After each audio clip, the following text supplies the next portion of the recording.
রমজান আসছে, মাগফিরাতের মাস, রহমতের মাস, নাজাতের মাস।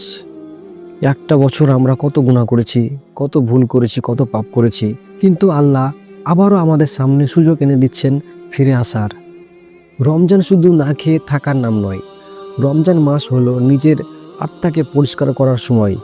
এই মাসে শয়তান বন্দি থাকে, জাহান্নামের দরজা বন্ধ হয়ে যায়, জান্নাতের দরজা খুলে যায়।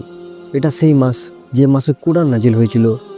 এটা সেই মাস যে মাসে একটি রাত রয়েছে হাজার মাসের চেয়ে উত্তম, যার নাম লাইলাতুল কদর। চলুন আমরা নিজেদের প্রস্তুত করি, নামাজে মনোযোগী হই, কোরআনের সাথে সম্পর্ক গড়ি, গরিব দুঃখীদের পাশে দাঁড়াই, আর আল্লাহর কাছে কাঁদতে কাঁদতে তওবা করি। হয়তো এই রমজান আমাদের জীবনের শেষ রমজান, তাই এটাকে এমনভাবে কাটাই যেন আল্লাহ আমাদের ক্ষমা করে দেন এবং জান্নাত নসিব করেন। আল্লাহ যেন আমাদের সবাইকে রমজান মাসে রোজা করার তৌফিক দান করেন। আমিন। আসসালামু আলাইকুম। যদি ভিডিওটা আপনাদের ভালো লেগে থাকে তো ভিডিওটা শেয়ার করে সবাইকে দেখার সুযোগ করে দিবেন। ধন্যবাদ।